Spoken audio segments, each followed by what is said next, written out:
we're still here. Right. You know, we've been here for about 7 years.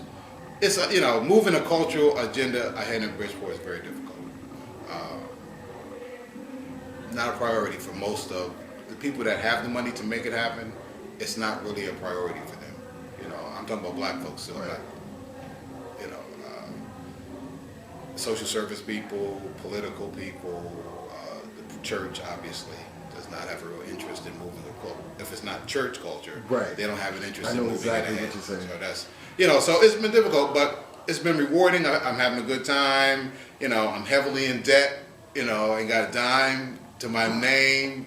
I own nothing. You know what I'm saying? But that's cool. You know, on every level, you know, spiritually, intellectually, emotionally, aesthetically, socially,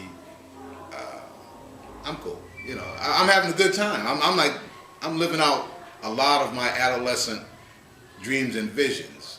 I just wish I could make money doing it. I mean, I wish I could do it more full time.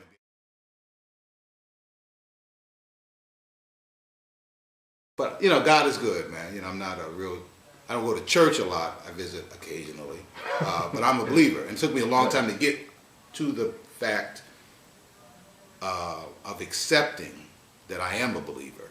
You know, because I tried for many years to deny that what I knew to be true. God is real, man. You know, so I can't deny it. So that informs a lot of my work, and I'm satisfied with that. You know, so you say, you know, how's it going in Bridgeport? The struggle continues. You know, it's like it may always be such. I don't know, but I'm, you know, this is, you know, folks come in. I meet folks like you, Yabu, Shauna. I've met a lot of creative people. My question, and I pose this question to Conscious. You know, Conscious, off the hook, world class. I mentioned him. He was here Wednesday night, and you know, he's going to use the space for an event. And I've seen him off and on for years in different poetry venues, and always wanted him to do something here at the gallery. And I think now things are kind of converging.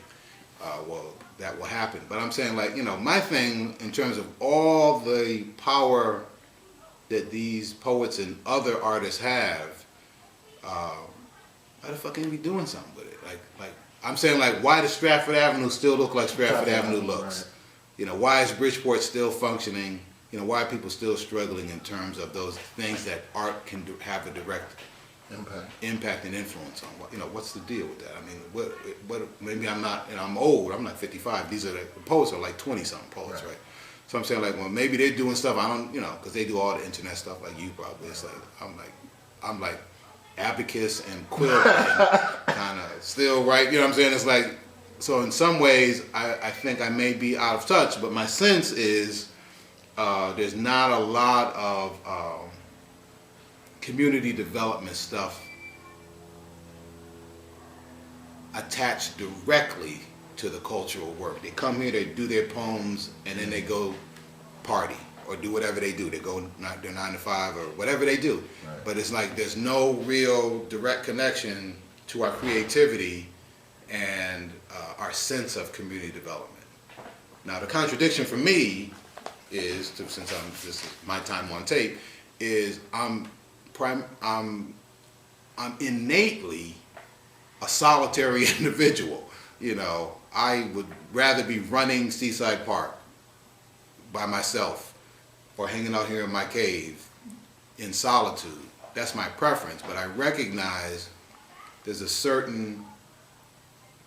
also this other need that I have to give back what God has given me in terms of like sharing my gifts with the community. And that, in one form or another, has sort of been at the core of all the work that I've done. I used to have another program on the other side of the project that was funded by Family Services Woodfield, called JAM, Junior Art Makers, stuff like that. But it's always been like, let's get some artists together, give our gifts back to the community, and find a way to get paid for it without being mercenary, but find a way that it's sustainable financially, that we can all be paid what we're worth or close to what we're worth, and run programming for kids and for the community, you know. And that to me is missing from a lot. I mean, we have some very creative, very powerful people, but we don't have a way of creating circuitry, sustainable circuitry, to make that happen. You know, the thing that I'm interested in is just creating a space for them to be able to do their thing. You know, it's not so much, I'm folding my agenda into that, and just want to be supportive of them. And eventually what I want to do is, you know, something else in terms of, you know, using culture in terms of community development on a larger scale.